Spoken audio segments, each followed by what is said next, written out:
গবেষণা করতে গিয়ে মঙ্গল গ্রহে আটকা পড়ে এক নভোচারী। পৃথিবীতে ফিরে আসার জন্য সে যুদ্ধ করতে থাকে প্রতিনিয়ত।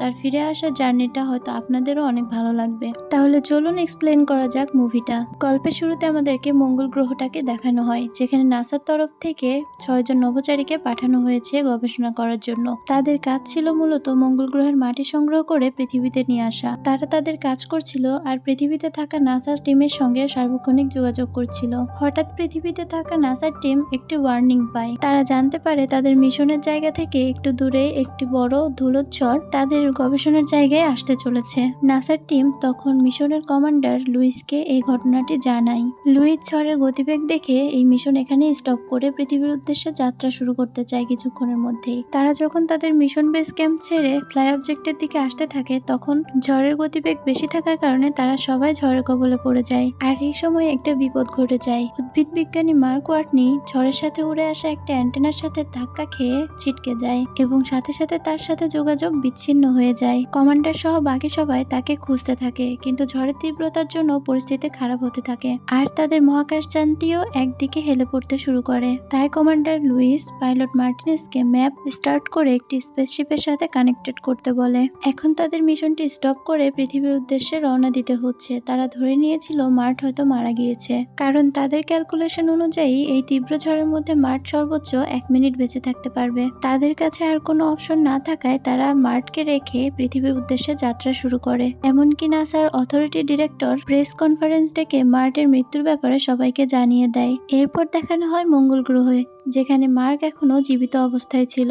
এই তীব্র ঝড়েও সে সার্ভাইভ করে এখনো বেঁচে আছে। একটি অ্যালার্মের শব্দে তার জ্ঞান ফিরে আসে। ওই অ্যালার্মে জানানো হয় স্যুটের অক্সিজেন লেভেল প্রায় শেষের দিকে। এদিকে রাতে ঝড়ের মধ্যে একটি ছোট রড এসে তার হাতের মধ্যে আটকে যায়। সে দ্রুত তার বেস ক্যাম্পের দিকে এগিয়ে আসে। সেখানে আসার পরে সে খুব কষ্টে তার পেটের ক্ষতটা চিকিৎসা করে। তারপর ছেড়ে যাওয়া স্পেস ও নাসা অথরিটির সঙ্গে যোগাযোগ করার চেষ্টা করে, কিন্তু তীব্র ঝড়ের কারণে তাদের কমিউনিকেশন সিস্টেম একদম নষ্ট হয়ে গিয়েছে। কারোর সঙ্গে যোগাযোগ করতে না পারায় সে তার মনের কথাগুলো রেকর্ড করে রেখে দেয়, যাতে কেউ পরবর্তীতে জানতে পারে যে সে ঝড়ের পরেও বেঁচে ছিল। কিন্তু এইভাবে মঙ্গল গ্রহে সে বেশি দিন টিকে থাকতে পারবে না। মার্ক বেশ চিন্তিত হয়ে পড়ে, কারণ এভাবে সে বেশি দিন বেঁচে থাকতে পারবে না। এদিকে সে যদি বেঁচে থাকার চেষ্টা করেও, তাহলে নাসার পরবর্তী স্পেসে আসতে 5 বছর সময় লাগবে। তাদের মঙ্গল গ্রহের স্পেসশিপটি অল্প সময়ের জন্য বানানো হয়েছে। সেখানে গ্র্যাভিটির চাপে স্পেসশিপটি সর্বোচ্চ 31 দিন পর্যন্ত টিকে থাকতে পারবে।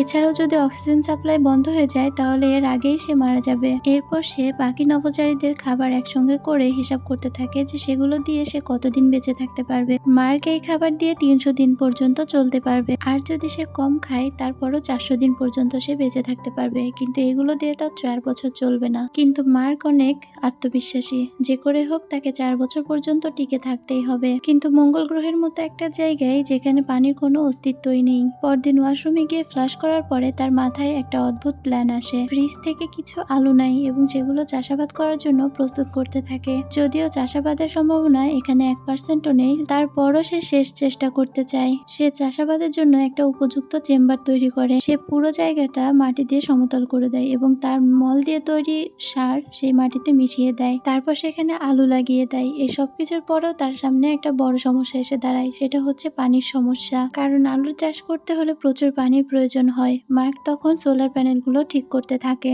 তারপর জ্বালানি থেকে হাইড্রোজেন বের করে, কারণ সে জানতো হাইড্রোজেন এবং অক্সিজেনকে পরিমাণ মতো মেশালে পানি উৎপন্ন হয়। সে পানি উৎপাদন করার জন্য একটি মেশিন তৈরি করে, কিন্তু অক্সিজেন ও হাইড্রোজেনের পরিমাণ সামঞ্জস্য না হয় সেখানে একটি বড় বিস্ফোরণ হয়। কিন্তু যেহেতু তার কাছে কোনো অপশন নাই, তাই সে আবারও চেষ্টা করে। দ্বিতীয়বারে সে সফল হয়ে যায়। মার্কের তৈরি করা পানি উৎপাদনের মেশিন দিয়ে পানি পড়তে শুরু করে। এদিকে তো পৃথিবীতে মার্কের ফিউনারাল অনুষ্ঠিত হয়, যেখানে নাসার সকল সদস্য সহ পুরো পৃথিবীর মানুষ তার আত্মার শান্তি কামনা করে। শোক সভা শেষে ভিন্ডেস নামের এক ব্যক্তি তাদের ডিরেক্টরকে বলে তাদের একটা স্পেসশিপ মঙ্গল গ্রহের উদ্দেশ্যে পাঠাতে, কিন্তু সে সেটা না করে দেয়, কারণ এতে নাকি নাসার ভাবমূর্তি নষ্ট হয়ে যাবে। ভিন্ডেস আপসেট হয়ে ওখান থেকে বের হয়ে আসে, কিন্তু হাল ছাড়ে না। তারপর নাসার অপারেটিং সিস্টেম মিডনিকে বিষয়টি অবগত করে। মিডনি তখন স্যাটেলাইটটিকে মঙ্গল গ্রহের মিশন এরিয়ার দিকে ঘুরিয়ে দেয়। তারপর তারা যা দেখে তা দেখে সবাই অবাক হয়ে যায়, কারণ মঙ্গল গ্রহের ইকুইপমেন্ট গুলো এক জায়গা থেকে আরেক জায়গায় শিপমেন্ট হয়েছে। এই ব্যাপারটা তাদের কাছে অদ্ভুত মনে হয়। ব্যাপারটা যখন নাসার ডিরেক্টরকে জানানো হয়, তখন সে সবাইকে জানায় হয়তোবা তীব্র ঝড়ের কারণে জিনিসপত্রগুলো এক জায়গা থেকে আরেক জায়গায় শিপমেন্ট হয়েছে। কিন্তু ভিনসেন্ট তখন সবাইকে জানায় সোলার প্যানেলগুলো আগের থেকে ঠিকঠাক করা হয়েছে।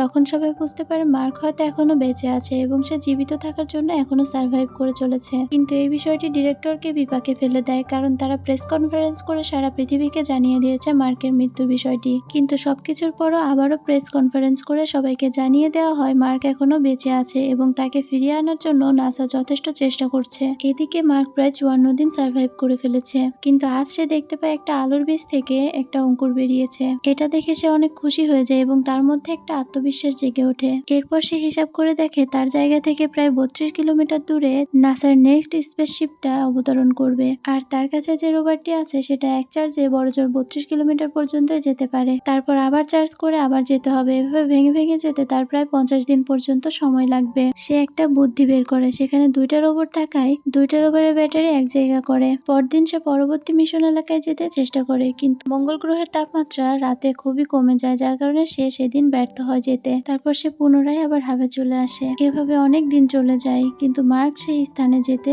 চেষ্টা করে। একদিন সে ঠান্ডা থেকে বাঁচার একটি উপায় খুঁজে পায়। নাসার অন্য একটি মিশনে অনেকদিন আগে তারা মাটির নিচে একটি প্লাটিনাম বক্স পুঁতে রেখেছিল। মার্ক সেটিকে তুলে নেয়। এটার মধ্যে একটি থার্মলের জেনারেটর রয়েছে, যার হিটিং প্রসেসের মাধ্যমে তাপ উৎপন্ন হয়, আর সেটি তার রোভারের মধ্যে সেট করে দেয়। এবার রোভারের হিটারটি সে বন্ধ রাখে, যাতে করে তার রোভারের ক্ষমতা আরো বেড়ে যায়। এদিকে তার আলুর ফলন খুব ভালো হয়েছে। সে বড় আলুগুলো আলাদা করে রেখে দেয় খাওয়ার জন্য এবং ছোটগুলো আবার লাগিয়ে দেয়। এদিকে পৃথিবীতে থাকা নাসা টিম মার্কের কাছে খাবার পৌঁছানোর জন্য চেষ্টা করতে থাকে। তারপরেও খাবার পৌঁছাতে পৌঁছাতে প্রায় 1 বছর সময় চলে যাবে। এদিকে মার্কের মাথায় শুধু একটা চিন্তাই চলছে, সে কিভাবে নাসার সঙ্গে যোগাযোগ করতে পারবে। রাতের বেলায় মঙ্গল গ্রহের ম্যাপ দেখার সময় সে একটা জায়গা নোটিস করে, যেখানে 1997 সালে মঙ্গল গ্রহ গবেষণার জন্য একটি রোভার পাঠানো হয়েছিল। এই রোভারটির নাম ছিল পাথফাইন্ডার, কিন্তু ব্যাটারি শেষ হয়ে যাওয়ার কারণে এটি ডিসকানেক্টেড হয়ে গিয়েছিল। মার্ক তখন সেই পাথফাইন্ডারটি মঙ্গল গ্রহে বালির নিচে থেকে উদ্ধার করে। এদিকে স্যাটেলাইটের মাধ্যমে নাসার টিম মার্কের উপর নজরদারির কারণে মার্কের প্ল্যানটি তারা বুঝতে পারে। তারা বুঝতে পেরেছিল যে মার্ক পাথফাইন্ডারটি অ্যাক্টিভ করে তাদের সঙ্গে যোগাযোগ করতে চেষ্টা করছে। ভিনসেন্ট তখন দেরি না করে ক্যালিফোর্নিয়া চলে আসে তাদের সঙ্গে দেখা করতে, যারা পাথফাইন্ডারটি অপারেট করেছিল। এখানে তারা তাকে পাথফাইন্ডার কয়েকটি মডেল দেখায় এটি পুনরায় অ্যাক্টিভ করার জন্য। অনেক চেষ্টা করার পরে মার্ক কোনোভাবে সেই পাথফাইন্ডারটি অ্যাক্টিভ করে ফেলে, আর যার সিগন্যাল নাসার টিমগুলো পেয়ে যায়। এরপরে নাসার টিম তার উপর নজরদারি করছে কিনা সেটা জানার জন্য মার্ক 3টা বোর্ডে কিছু লিখে পাথফাইন্ডারের সামনে রেখে দেয়। ওই 3টি বোর্ডে লেখা ছিল can you see me, yes or not. নাসার টিম তখন তার প্রশ্নের উত্তর দেয়। পাথফাইন্ডারের ক্যামেরাটি ইয়েস এর দিকে ঘুরিয়ে তাকে সংকেত দেয়। মার্ক তখন বুঝতে পারে নাসার টিম তাকে দেখছে। এদিকে সমস্যা হলো নাসার টিম শুধু হ্যাঁ অথবা নায় উত্তর দিতে পারবে, আর প্রতিটি সিগন্যাল পাঠানোর জন্য কম করে 32 মিনিট সময় লাগবে। মার্ক তার ক্রিয়েটিভ আইডিয়াকে কাজে লাগিয়ে এটার সলিউশনও বের করে ফেলে। সে এক নভোচারীর ব্যাগ থেকে বাইনারি কোডের একটি বই বের করে, আর বোর্ডে বিভিন্ন ধরনের কোড বানিয়ে নাসার টিমের সঙ্গে যোগাযোগ করতে থাকে। তারা মার্ককে যা যা বলতে চায় কোডের দিকে ক্যামেরা ঘুরিয়ে ঘুরিয়ে মার্ককে তা বোঝানোর চেষ্টা করে, আর মার্ক সেগুলো ডিকোড করে বুঝে ফেলে তারা কি বলতে চায়। আর এই কোডের মাধ্যমে নাসার টিম মার্কের কাছে একটি কমিউনিকেশন সফটওয়্যারের কোড পাঠিয়ে দেয়, যার মাধ্যমে মার্ক আরো সহজেই নাসার টিমের সঙ্গে যোগাযোগ করতে পারবে। নাসার তরফ থেকে মার্ককে জানিয়ে দেওয়া হয় তারা খুব শীঘ্রই মার্কের জন্য খাবার পাঠাবে, যাতে সে পরবর্তী 4 বছর সার্ভাইভ করতে পারে। এই খবরটি যখন দূরে স্পেসশিপে থাকা বাকি ক্রু মেম্বারদেরকে জানানো হয়, তখন তারা আপসেট হয়ে পড়ে। তারা মনে করে যে তাদের গাফিলতির জন্যই আজ মার্কের এই অবস্থা। অন্যদিকে মঙ্গল গ্রহে থাকা মার্কের সাথে একটা খারাপ ঘটনা ঘটে যায়। তার আলু চাষের জন্য তৈরিকৃত চেম্বারটি হঠাৎই ব্লাস্ট হয়ে যায়, যার কারণে পুরো জায়গাটি নষ্ট হয়ে যায়। এখানে আর চাষাবাদ করা সম্ভব নয়। এই কথাটি নাসা টিম জানতে পারার পরে তাকে একদিনের খাবার 3 দিন খেয়ে সার্ভাইভ করতে বলে। তারা তখন তাদের নতুন মিশনটি কোনো টেস্ট ছাড়াই লঞ্চ করে, কারণ মার্কের কাছে খাবার পৌঁছানোটা জরুরি ছিল। কিন্তু এদিকে রকেটটি কিছুক্ষণ চলার পরে অতিরিক্ত ওজন ও ওভারহিটের কারণে ব্লাস্ট হয়ে যায়, যার কারণে তাদের শেষ আশাটিও নষ্ট হয়ে যায়। একথা যখন মার্ক জানতে পারে, তখন সে তার শেষ বাঁচার আশাটাও ছেড়েই দেয়, কারণ তার সব চেষ্টা শেষেও ব্যর্থতায় চলে আসে। এর সাথে মঙ্গল গ্রহে সে প্রায় 186 দিন পার করে ফেলেছে। আজ সে প্যাথের মাধ্যমে তার কমান্ডার লুইসের সাথে যোগাযোগ করে, যারা তাকে ফেলে রেখে চলে গেছে, আর তারা বর্তমানে পৃথিবীর দিকে ছিল।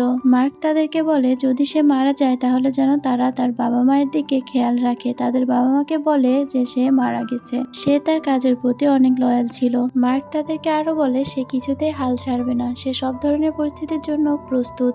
নাসার স্পেসশিপের মিশনটি ফেল হওয়ার খবর চারিদিকে ছড়িয়ে পড়ে এবং সবাই ভাবতে থাকে মার্ক হয়তো আর কোনোদিন ফিরে আসবে না। আর এই খবরটি চায়নার স্পেসশিপের স্টেশনের ডিরেক্টর দেখে ফেলে। সে তাদের তাইওয়ান সেন্ট বুস্টার রকেট, যেটা টেস্ট ইতিমধ্যে সফলভাবে সম্পন্ন হয়েছে, সেই বুস্টারটি নাসার কাছে দেওয়ার সিদ্ধান্ত নেয় যাতে মার্কের কাছে তাড়াতাড়ি খাবার পৌঁছানো যায়। তারা নাসার সাথে যোগাযোগ করে এই খবরটি জানায়। নাসার টিম দ্বিতীয়বারের মতো সুযোগ পেয়ে যায় মার্কের কাছে খাবার পাঠানোর জন্য। এটা নিয়ে আলোচনা করার সময় আমরা রিচবুন্দ নামে একটা পদার্থবিজ্ঞানীকে দেখতে পাই। সে বলে তার কাছে একটি প্ল্যান আছে যেটা 4 বছরের জায়গায় মার্ককে 561 দিনের মধ্যে পৃথিবীতে এনে দিবে। পদার্থবিজ্ঞানীর পরিকল্পনাটি শুনে কারোরই ভালো লাগে না, কারণ এতে করে অন্যান্য স্পেসশিপে থাকা মানুষদের ক্ষতি হয়ে যেতে পারে।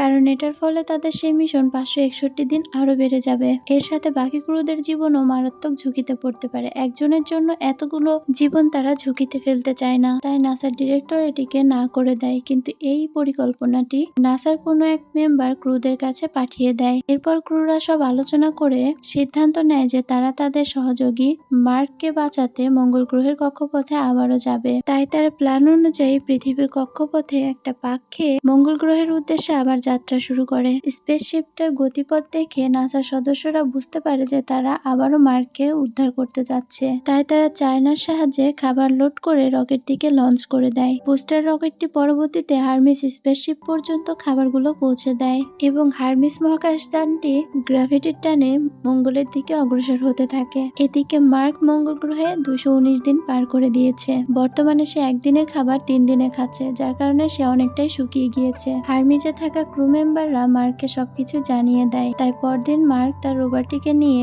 84 মিশন এরিয়ার দিকে যাত্রা শুরু করে। সে এক চার্জে 4 ঘন্টা চালানোর পরে সোলার প্যানেলের সাহায্যে আবার চার্জ করে যাত্রা শুরু করে। সে একটু একটু করে চার্জ করে যাত্রা করতে থাকে। অবশেষে একদিন সে 84 এরিয়ার কাছে পৌঁছে যায়। আর ততদিনে মার্কের মঙ্গল গ্রহে 516 দিন কেটে গেছে।